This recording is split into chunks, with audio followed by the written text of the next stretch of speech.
Hi guys, my name is Jade, and my opinion on the first date on who should pay, I feel like the guy should pay first.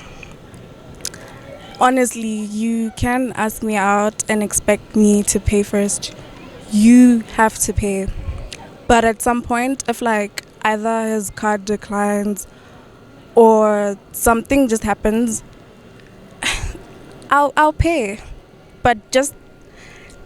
for now, But next time he's gonna have to pay. Dumelang ke nna go phone strike ba simada na khanyo bomme ba tshwantse re ba re tswele plan wa itse go cause go lo ba ka tota sa le re khethile so ke na kwa bomme anu cause re itemogetse gore setse re kgetha yala mara re sa itse gore re khethela so ya no ke nako ya no ya gore bomme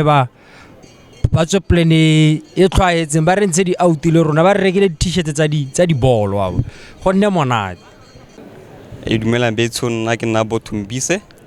ga tla ke tso mo straight e wa right so menna ga di danta sentse o manga duel nna ka re